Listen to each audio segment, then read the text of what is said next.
Assalamualaikum warahmatullahi wabarakatuh. Alhamdulillah wa bihi nasta'inu ala umuri dunya waddin. Wassalatu wassalamu ala asrafil anbiya'i wal mursalin. Rabbi shrah li sadri wa yassir li amri wahlul 'uqdatam min lisani yafqahu qawli. Amma ba'du. Pertama, marilah kita panjatkan puji syukur kehadirat Allah Subhanahu wa Ta'ala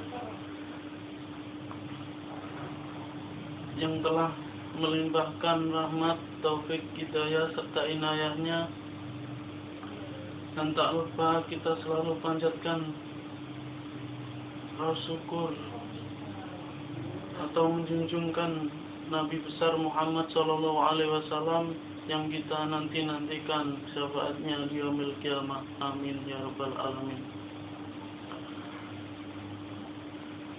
Tak lupa langsung saja saya perkenalkan diri saya, yaitu nama saya Ahmad Saiful Ali, umur saya yaitu 21 tahun. Saya asli dari Kendal, Jawa Tengah. Dan saya sekarang akan membahas tentang pelajaran, yaitu pendidikan agama, yang judul dengan sejarah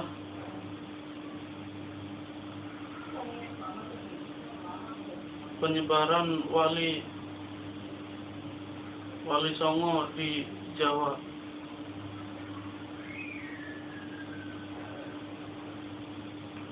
Sejarah tentang Wali Songo. Wali Songo secara sederhana artinya 9 orang yang telah mencapai tingkat wali, suatu derajat tingkat tinggi yang mampu mengawal babahan hawa sana, mengawal 9 lubang dalam diri manusia, sehingga memiliki peringkat wali. Para wali tidak hidup secara bersamaan, namun satu sama lain memiliki berkaitan yang sangat erat. Bila tidak dalam ikatan darah, juga dalam hubungan guru-murid. Adapun penjelasan tokoh-tokoh Wali Songo adalah sebagai berikut. Yang pertama yaitu Sunan Gresik, atau yang dikenal dengan Syekh Maulana Malik Ibrahim. Syekh Maulana Malik Ibrahim berasal dari Turki. Dia adalah ahli tata negara yang ulung. Syekh Maulana Malik Ibrahim datang ke Pulau Jawa pada tahun 1404 Masehi. Jauh sebelum beliau datang, Islam sudah ada walaupun sedikit. Ini dibuktikan dengan adanya makam Fatimah binti Maimunah yang nisannya bertulis tahun 1082 di kalangan rakyat jelata Sunan Gresik, atau sering dipanggil kakek bantal, sangat terkenal terutama di kalangan kasta rendah yang selalu ditindas oleh kasta yang lebih tinggi. Sunan Gresik menjelaskan bahwa dalam Islam kedudukan semua orang adalah sama sederajat. Hanya orang yang beriman dan bertakwa tinggi kedudukannya di sisi Allah Subhanahu wa Ta'ala. Dia mendirikan pesantren yang merupakan perguruan Islam, tempat mendidik dan menggembleng para santri sebagai calon mubaligh di Gresik. Beliau juga memberikan pengarahan agar tingkat kehidupan rakyat Gresik semakin meningkat. Beliau memiliki gagasan mengalir air dari gunung untuk mengaliri sawah dan ladang. Syekh Maulana Malik Ibrahim seorang Wali Songo yang dianggap sebagai ayah dari Wali Songo. Beliau wafat di Gresik pada tahun 882 Hijriah atau 1419 Masehi. Yang kedua yaitu Sunan Ampel atau Raden Rahmat. Raden Rahmat adalah putra Syekh Maulana Malik Ibrahim dari istri bernama Dewi Chandrawulan. Beliau memiliki aktivitas dengan mendirikan pesantren di Ampel, Denta, dekat dengan Surabaya.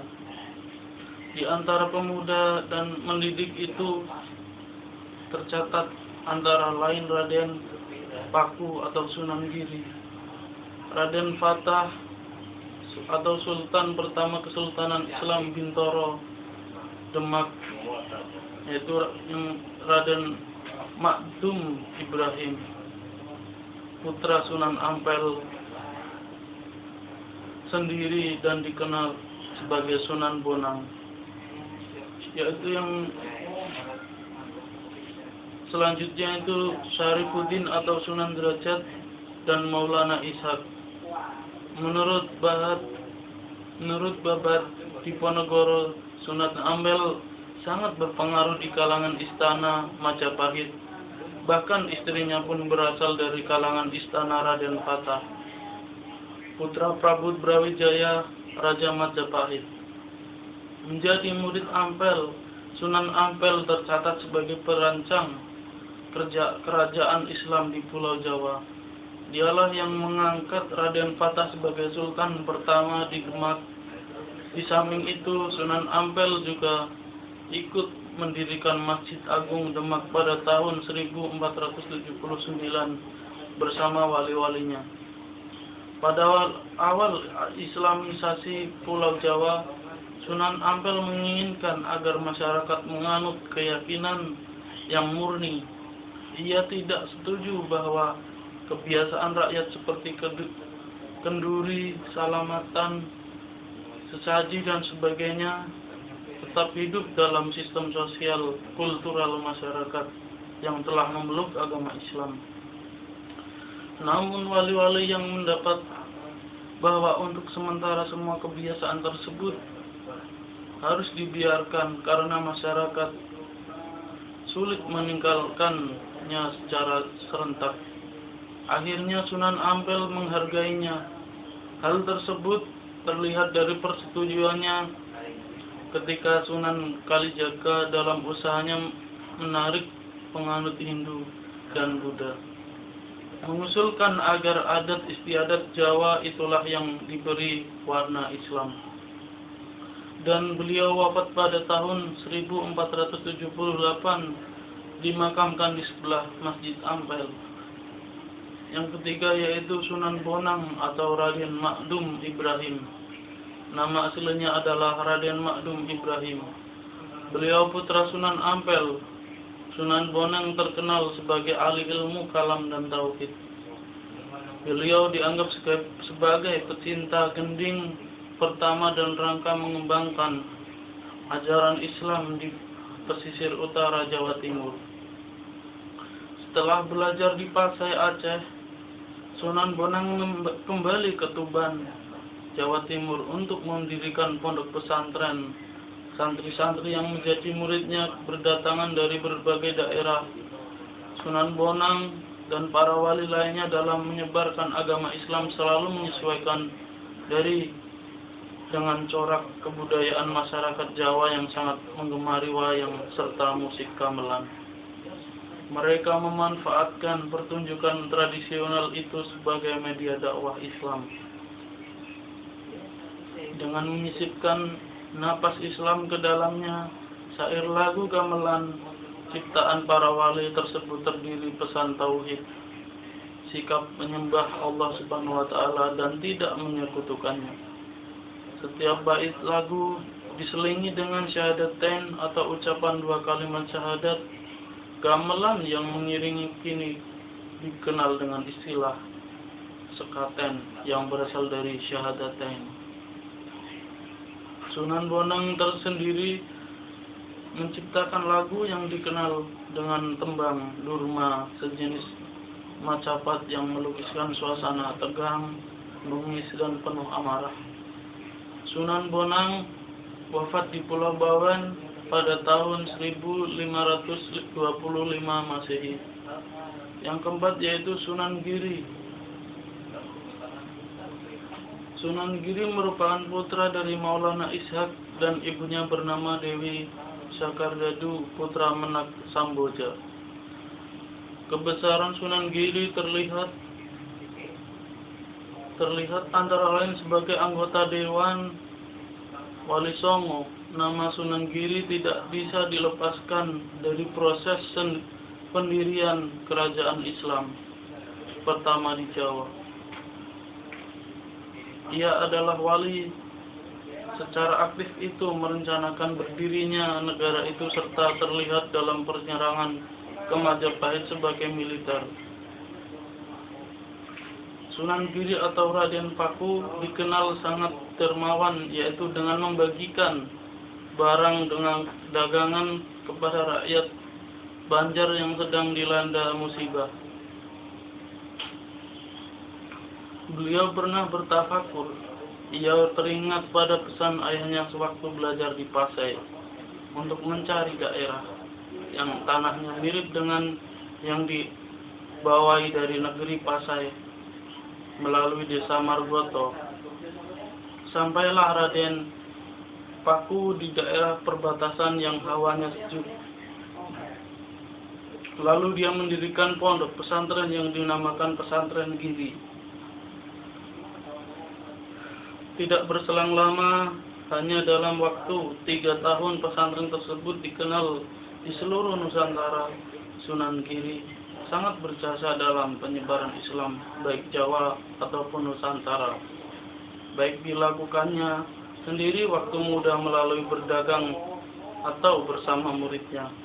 Beliau juga menciptakan tembang-tembang dolanan anak kecil yang bernafas Islami seperti Jemuran, Cublak-cublak suwung, dan lain-lain. Yang kelima yaitu Sunan Derajat, yang tak lain nama aslinya adalah Raden Syarifuddin. Ada sumber yang lebih mengatakan namanya adalah Raden Qasim, putra Sunan Ampel, dengan seorang ibu bernama Dewi Chandrawati. Jadi Raden Qasim itu adalah saudaranya Raden Makdum Ibrahim Sunan atau Sunan Bonang oleh ayahnya yaitu Sunan Ampel. Raden Qasim diberi tugas untuk berdakwah di daerah sebelah barat Gresik, yaitu daerah antara Gresik dengan Tuban. Di desa Jelang itulah Raden Qasim mendirikan pesantren dalam waktu singkat. Telah banyak orang-orang yang berguru kepada beliau. Setahun kemudian di desa Jalak, Raden Qasim mendapat ilmu agar pindah ke daerah sebelah selatan kira-kira sejauh 1 kilometer dari desa Jelang itu. Di sana beliau mendirikan musola atau surau yang mendaati lagi agar pindah tempat satu bukit, dan di tempat baru itu beliau berdakwah dengan mengagumkan, menggunakan kesenian rakyat, yaitu dengan menabuh seperangkat gamelan untuk mengumpulkan orang. Setelah itu lalu diberikan ceramah agama. Demikianlah kecerdikan Raden Qasim dalam mengadakan pendekatan kepada rakyat dengan menggunakan kesenian rakyat sebagai media dakwahnya. Sampai sekarang seperangkat gamelan itu masih tersimpan dengan baik di museum di dekat makamnya. Yang keenam yaitu Sunan Kalijaga. Nama aslinya adalah Raden Sahid. Beliau putra Raden Sahur, putra Tamanggung, Wilatika Adipati Tuban. Raden Sahid sebenarnya adalah anak muda yang patuh dan kuat pada agama dan orang tua, tapi tidak bisa menerima keadaan di sekelilingnya yang terjadi banyak ketimpangan, hingga dia mencari makanan dari gudang kadipaten dan dibagikan kepada rakyatnya. Tapi ketahuan ayahnya hingga dia dihukum, yaitu tangannya dicambuk 100 kali sampai banyak darahnya dan dia diusir oleh bapaknya. Setelah diusir, selain mengembara, ia bertemu orang berjubah putih. Dia adalah Sunan Bonang. Lalu Raden Syahid diangkat menjadi muridnya, lalu disuruh menunggu tongkatnya di depan kali sampai berbulan-bulan sampai seluruh tubuhnya berlumut. Maka Raden Syahid disebut dengan Sunan Kalijaga. Sunan Kalijaga menggunakan kesenian dalam penyebaran Islam antara lain dengan wayang, sastra, dan berbagai kesenian lainnya. Pendekatan jalur kesenian dilakukan oleh para penyebar Islam seperti Wali Songo untuk menarik perhatian di kalangan mereka. Sehingga dengan tanpa terasa mereka telah tertarik pada ajaran Islam sekalipun, karena pada awalnya mereka tertarik dikarenakan media kesenian itu. Misalnya Sunan Kalijaga adalah tokoh kesenian wayang. Ia tidak pernah meminta para penonton untuk mengikutinya mengucapkan kalimat syahadat. Sebagian wayang masih dipetik dari cerita Mahabharata dan Ramayana. Tetapi di dalam cerita itu disisipkan ajaran agama, nama-nama pahlawan Islam. Yang ketujuh yaitu Sunan Kudus atau Ja'far Shiddiq. Sunan Kudus menyiarkan agama Islam di daerah Kudus dan sekitarnya. Beliau memiliki keahlian khusus dalam bidang agama, terutama dalam ilmu fikih, tauhid, hadis, tafsir, dan logika.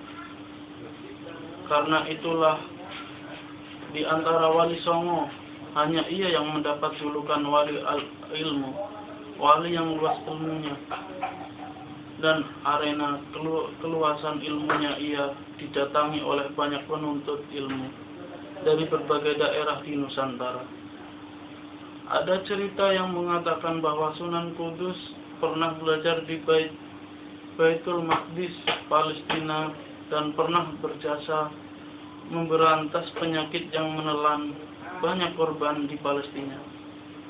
Atas jasanya itu, oleh pemerintah Palestina, ia diberi ijazah wilayah atau daerah kekuasaan di Palestina.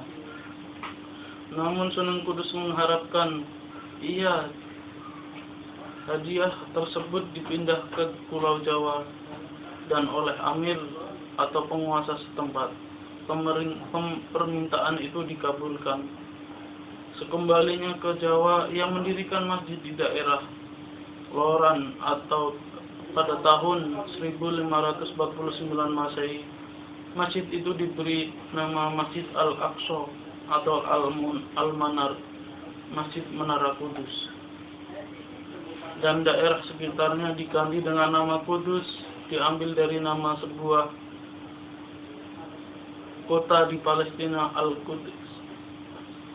Dalam melaksanakan dakwah dengan pendekatan kultural, Sunan Kudus menciptakan berbagai cerita keagamaan. Yang paling terkenal yaitu Gending, Mangku, Mambang, dan Micil. Cara-cara berdakwah Sunan Kudus adalah sebagai berikut. Yaitu strategi yang pertama, dia strategi pendekatan kepada masa dengan jalan.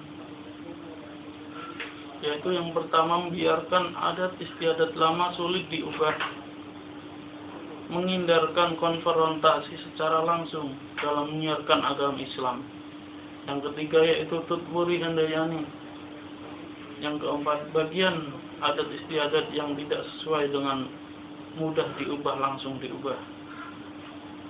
Yaitu yang strategi yang kedua yaitu merangkul masyarakat Hindu seperti larangan menyembelih sapi, karena dalam agama Hindu sapi adalah binatang suci dan keramat.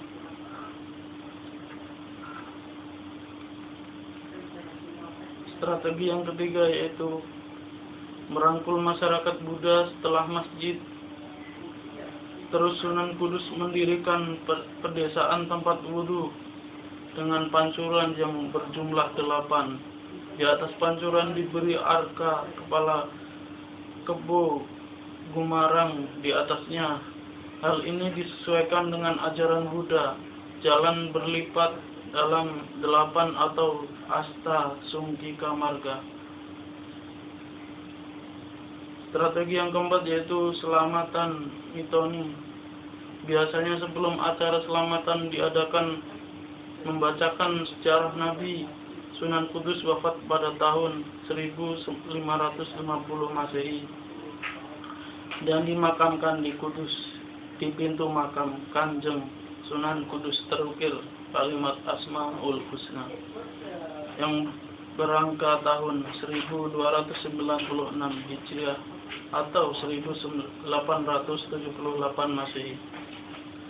Yang ke-8 yaitu Sunan Muria atau Raden Umar Said, salah seorang wali songo yang banyak berjasa dalam menyiarkan agama Islam di pedesaan Pulau Jawa adalah Sunan Muria.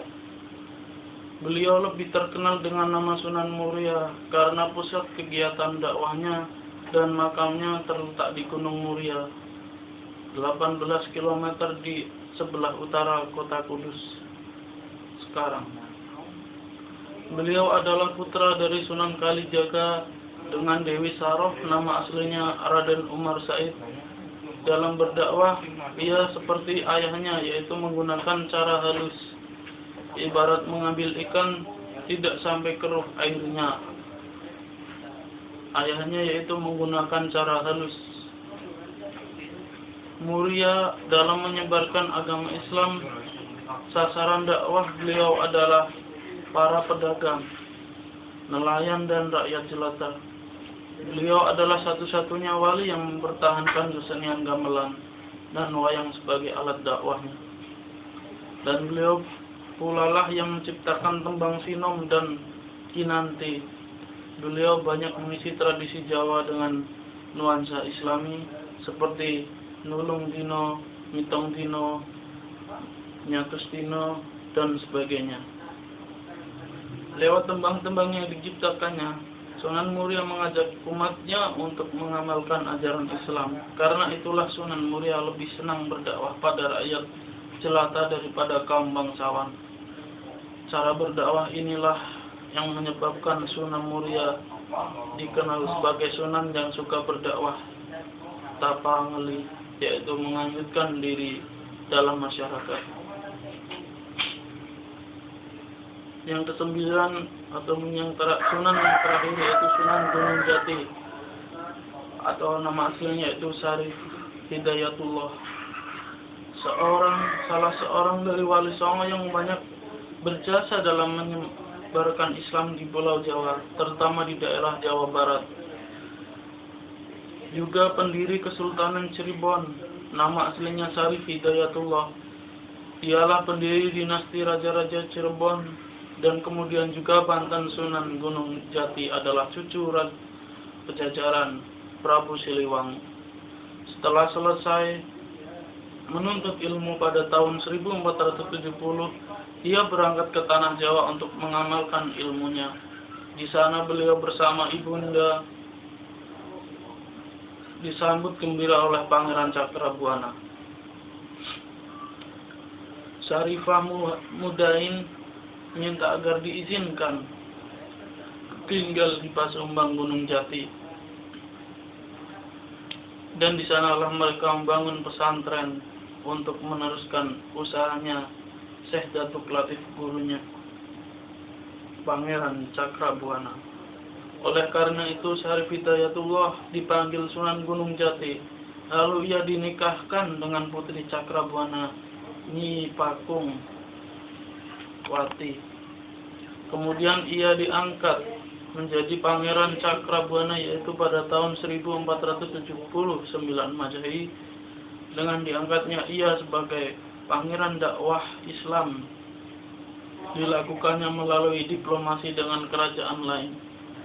Setelah Cirebon resmi berdiri sebagai sebuah kerajaan Islam yang bebas dari kekuasaan Pajajaran, Sunan Gunung Jati berusaha mempengaruhi kerajaan yang belum menganut agama Islam dari Cirebon. Ia mengembangkan agama Islam ke daerah-daerah lain di Jawa Barat seperti Majalengka, Kuningan, Kuali atau Galuh, Sunda Kelapa, dan Banten. Peran Wali Songo dalam penyebaran dan perkembangan Islam di Indonesia. Sejarah Wali Songo berkaitan dengan penyebaran dakwah Islamiyah di tanah Jawa. Sukses gemilang perjuangan para wali ini. tercatat dengan tinta emas dengan didukung penuh oleh Kesultanan Demak Bintoro. Agama Islam kemudian dianut oleh sebagian besar masyarakat Jawa, mulai dari perkotaan, pedesaan, dan pegunungan. Islam benar-benar menjadi agama yang mengakar. Para wali ini mendirikan masjid baik sebagai tempat ibadah maupun sebagai tempat mengajarkan agama. Konon mengajarkan agama di serambi masjid ini merupakan lembaga pendidikan tertua di Jawa yang sifatnya lebih demokratis. Pada masa awal perkembangan Islam, sistem seperti ini disebut dengan gurukula, yaitu seorang guru menyampaikan ajarannya dengan beberapa murid yang duduk di depannya, yang sifatnya tidak massal, bahkan rahasia seperti yang dilakukan oleh Syekh Siti Jenar. Selain prinsip-prinsip keimanan dalam iman, ibadah, masalah moral, juga diajarkan ilmu-ilmu kanuragan, kekebalan, dan bela diri. Sebenarnya Wali Songo adalah nama suatu dewan dakwah atau dewan mubalik. Apabila ada salah seorang wali tersebut pergi atau wafat, maka akan segera diganti oleh wali lainnya. Era Wali Songo adalah era berakhirnya dominasi Hindu-Buddha dalam budaya Islam di Indonesia, khususnya di Jawa. Tentu banyak tokoh lain yang juga berperan, namun peran mereka yang sangat besar dalam mendirikan kerajaan Islam di Jawa juga pengaruhnya terhadap kebudayaan masyarakat secara luas, serta dakwah secara langsung. Membuat 9 wali ini lebih banyak sebuah dibanding yang lain. 9 wali ini mempunyai peranan yang sangat penting dalam penyebaran agama Islam di Pulau Jawa pada abad ke-15. Adapun peranan Wali Songo dalam penyebaran agama Islam di antara lain sebagai pelopor penyebar luasan agama Islam kepada masyarakat yang belum banyak mengenal ajaran Islam di daerahnya masing-masing, sebagai para pejuang gigih dalam pembelaan dan pengembangan agama Islam di masa hidupnya, sebagai orang-orang yang ahli di bidang agama Islam, sebagai orang yang dekat dengan Allah Subhanahu wa Ta'ala karena terus-menerus beribadah kepadanya, sehingga memiliki kemampuan yang lebih. Sebagai pemimpin agama Islam di daerah penyebaran masing-masing yang mempunyai jumlah guru agama Islam yang gigih mengajarkan agama Islam kepada muridnya. Yang 7 yaitu sebagai kiai yang menguasai ajaran agama Islam dengan cukup luas. Yang ke-8 sebagai tokoh masyarakat Islam yang disegani pada masa hidupnya. Berkat kepeloporan dan perjuangan Wali 9 itulah maka agama Islam menyebar ke seluruh Pulau Jawa, bahkan sampai ke seluruh daerah di Nusantara. Sekian yang disampaikan dari saya. Mungkin ada salah kata ataupun bahasa yang kurang pas atau tidak berkenan di hati Anda, mohon dimaafkan dari saya. Sekian dari saya. Assalamualaikum warahmatullahi wabarakatuh. Wali Songo, nama Sunan Giri tidak bisa dilepaskan dari proses pendirian kerajaan Islam pertama di Jawa. Ia adalah wali secara aktif itu merencanakan berdirinya negara itu serta terlihat dalam penyerangan ke Majapahit sebagai militer. Sunan Giri atau Raden Paku dikenal sangat dermawan, yaitu dengan membagikan barang dengan dagangan kepada rakyat Banjar yang sedang dilanda musibah. Beliau pernah bertafakur. Ia teringat pada pesan ayahnya sewaktu belajar di Pasai untuk mencari daerah yang tanahnya mirip dengan yang dibawahi dari negeri Pasai melalui desa Margoto. Sampailah Raden Paku di daerah perbatasan yang hawanya sejuk Lalu dia mendirikan pondok pesantren yang dinamakan Pesantren Giri. Tidak berselang lama, hanya dalam waktu 3 tahun pesantren tersebut dikenal di seluruh Nusantara. Sunan Giri sangat berjasa dalam penyebaran Islam, baik Jawa ataupun Nusantara. Baik dilakukannya sendiri waktu muda melalui berdagang atau bersama muridnya. Beliau juga menciptakan tembang-tembang dolanan anak kecil yang bernafas Islami seperti Jemuran, Cublak-Cublak Suwung, dan lain-lain. Yang kelima yaitu Sunan Derajat, yang tak lain nama aslinya adalah Raden Syarifuddin. Ada sumber yang lebih mengatakan namanya adalah Raden Qasim, putra Sunan Ampel, dengan seorang ibu bernama Dewi Chandrawati. Jadi Raden Qasim itu adalah saudaranya Raden Makdum Ibrahim Sunan atau Sunan Bonang oleh ayahnya yaitu Sunan Ampel. Raden Qasim diberi tugas untuk berdakwah di daerah sebelah barat Gresik, yaitu daerah antara Gresik dengan Tuban. Di desa Jelang itulah Raden Qasim mendirikan pesantren. Dalam waktu singkat telah banyak orang-orang yang berguru kepada beliau. Setahun kemudian di desa Jalak Raden Qasim mendapat ilmu agar pindah ke daerah sebelah selatan, kira-kira sejauh 1 kilometer dari desa Jelang itu. Di sana beliau mendirikan musola atau surau yang mendaati lagi agar pindah tempat satu bukit, dan di tempat baru itu beliau berdakwah dengan mengagumkan, menggunakan kesenian rakyat, yaitu dengan menabuh seperangkat gamelan untuk mengumpulkan orang. Setelah itu lalu diberikan ceramah agama. Demikianlah kecerdikan Raden Qasim dalam mengadakan pendekatan kepada rakyat dengan menggunakan kesenian rakyat sebagai media dakwahnya. Sampai sekarang seperangkat gamelan itu masih tersimpan dengan baik di museum di dekat makamnya. Yang keenam yaitu Sunan Kalijaga. Nama aslinya adalah Raden Sahid. Beliau putra Raden Sahur, putra Tamanggung, Wilatika Adipati Tuban. Raden Sahid sebenarnya adalah anak muda yang patuh dan kuat pada agama dan orang tua, tapi tidak bisa menerima keadaan di sekelilingnya yang terjadi banyak ketimpangan, hingga dia mencari makanan dari gudang kadipaten dan dibagikan kepada rakyatnya. Tapi ketahuan ayahnya hingga dia dihukum, yaitu tangannya dicambuk 100 kali sampai banyak darahnya dan dia diusir oleh bapaknya. Setelah diusir, selain mengembara, ia bertemu orang berjubah putih. Dia adalah Sunan Bonang. Lalu Raden Sahid diangkat menjadi muridnya, lalu disuruh menunggu tongkatnya di depan kali sampai berbulan-bulan sampai seluruh tubuhnya berlumut. Maka Raden Sahid disebut dengan Sunan Kalijaga. Sunan Kalijaga menggunakan kesenian dalam penyebaran Islam antara lain dengan wayang, sastra, dan berbagai kesenian lainnya.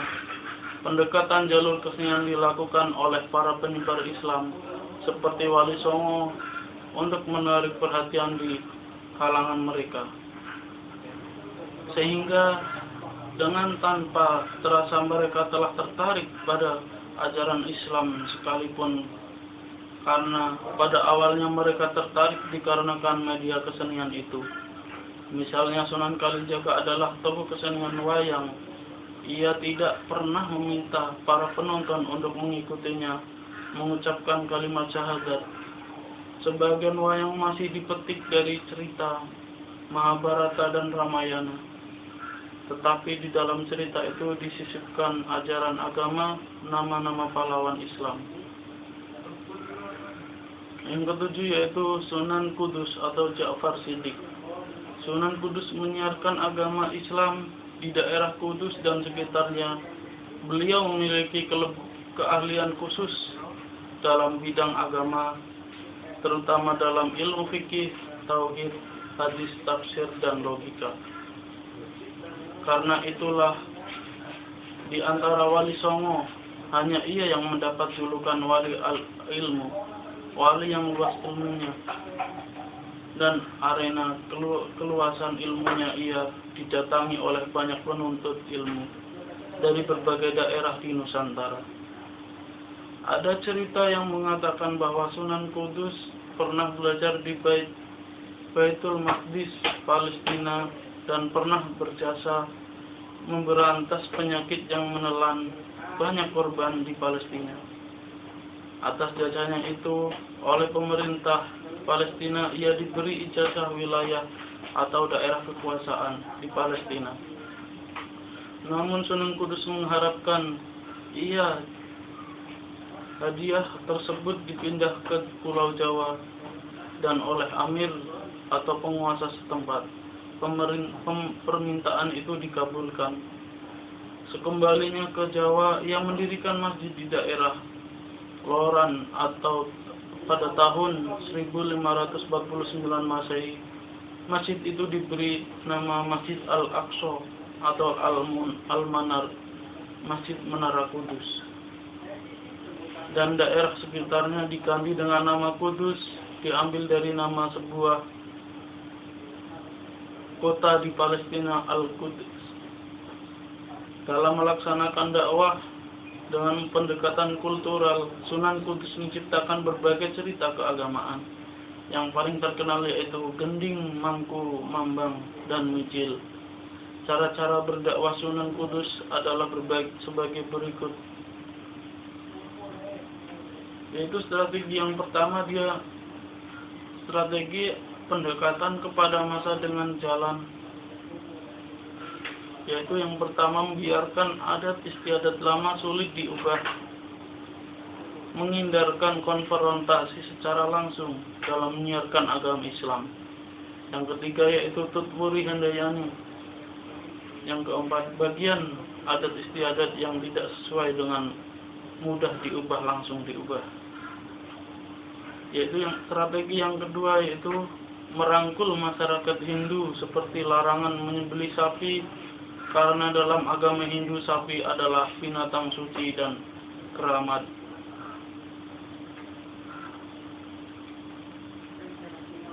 Strategi yang ketiga yaitu merangkul masyarakat Buddha setelah masjid.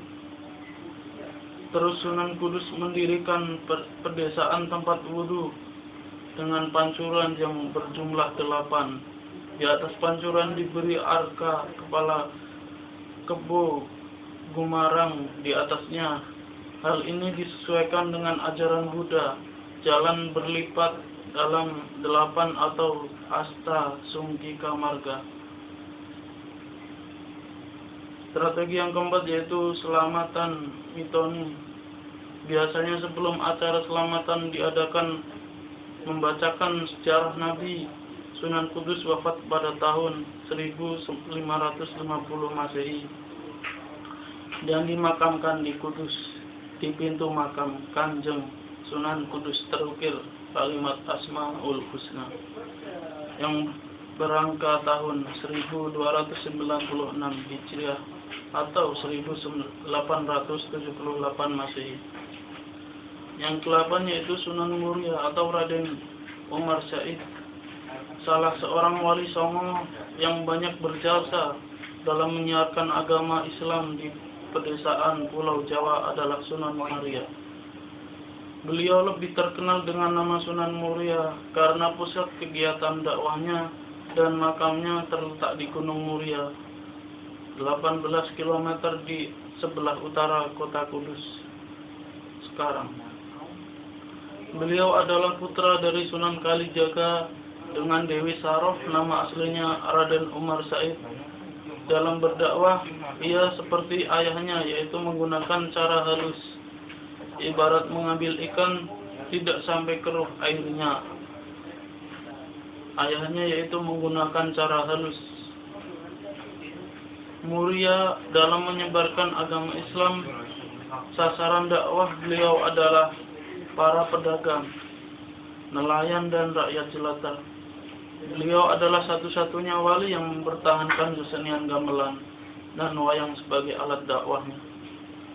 Dan beliau pula lah yang menciptakan tembang sinom dan kinanti. Beliau banyak mengisi tradisi Jawa dengan nuansa Islami seperti nulung dino, mitong dino, nyatus dino, dan sebagainya.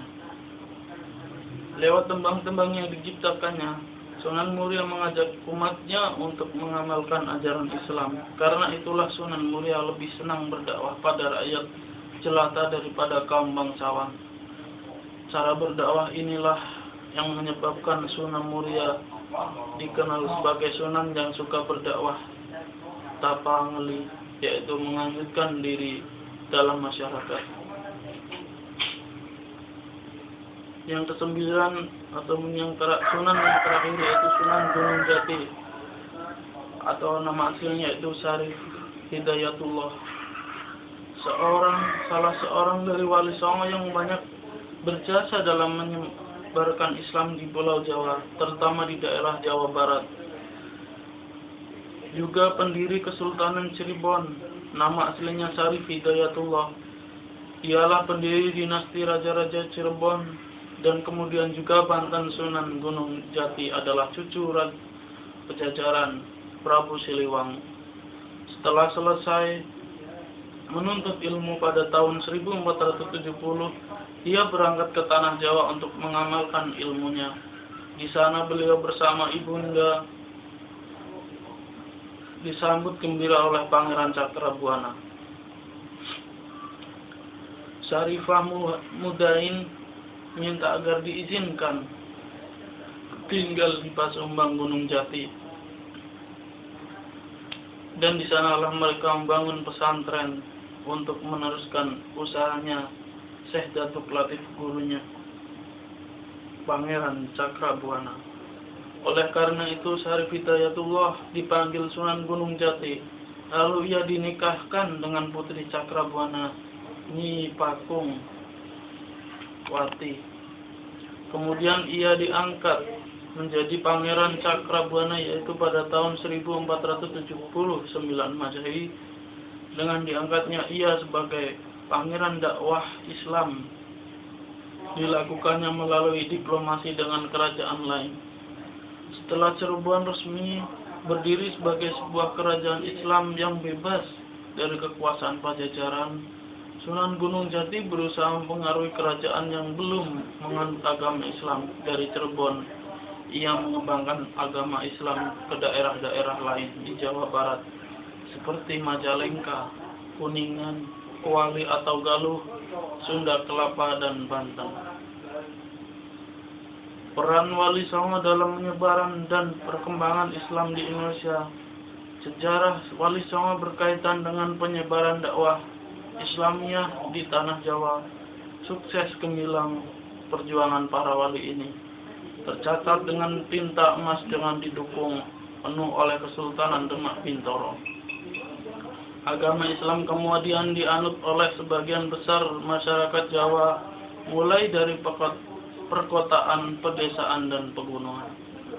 Islam benar-benar menjadi agama yang mengakar. Para wali ini mendirikan masjid baik sebagai tempat ibadah maupun sebagai tempat mengajarkan agama. Konon mengajarkan agama di serambi masjid ini merupakan lembaga pendidikan tertua di Jawa yang sifatnya lebih demokratis. Pada masa awal perkembangan Islam, sistem seperti ini disebut dengan gurukula, yaitu seorang guru menyampaikan ajarannya dengan beberapa murid yang duduk di depannya, yang sifatnya tidak massal, bahkan rahasia seperti yang dilakukan oleh Syekh Siti Jenar. Selain prinsip-prinsip keimanan dalam iman, ibadah, masalah moral, juga diajarkan ilmu-ilmu kanuragan, kekebalan, dan bela diri. Sebenarnya Wali Songo adalah nama suatu dewan dakwah atau dewan mubalik apabila ada salah seorang wali tersebut pergi atau wafat, maka akan segera diganti oleh wali lainnya.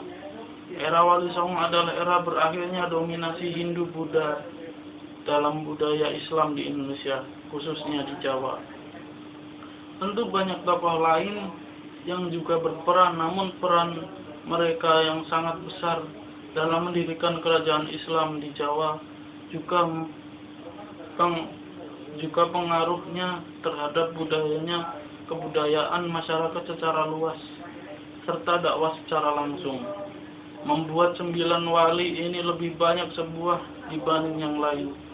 9 wali ini mempunyai peranan yang sangat penting dalam penyebaran agama Islam di Pulau Jawa pada abad ke-15. Adapun peranan Wali Songo dalam penyebaran agama Islam di antara lain sebagai pelopor penyebar luasan agama Islam kepada masyarakat yang belum banyak mengenal ajaran Islam di daerahnya masing-masing, sebagai para pejuang gigih dalam pembelaan dan pengembangan agama Islam di masa hidupnya, sebagai orang-orang yang ahli di bidang agama Islam, sebagai orang yang dekat dengan Allah Subhanahu wa Ta'ala karena terus-menerus beribadah kepadanya, sehingga memiliki kemampuan yang lebih. Sebagai pemimpin agama Islam di daerah penyebaran masing-masing yang mempunyai jumlah guru agama Islam yang gigih mengajarkan agama Islam kepada muridnya. Yang 7 yaitu sebagai kiai yang menguasai ajaran agama Islam dengan cukup luas. Yang ke-8 sebagai tokoh masyarakat Islam yang disegani pada masa hidupnya. Berkat kepeloporan dan perjuangan Wali 9 itulah maka agama Islam menyebar ke seluruh Pulau Jawa, bahkan sampai ke seluruh daerah di Nusantara. Sekian yang disampaikan dari saya. Mungkin ada salah kata ataupun bahasa yang kurang pas atau tidak berkenan di hati Anda, mohon dimaafkan dari saya. Sekian dari saya. Assalamualaikum warahmatullahi wabarakatuh.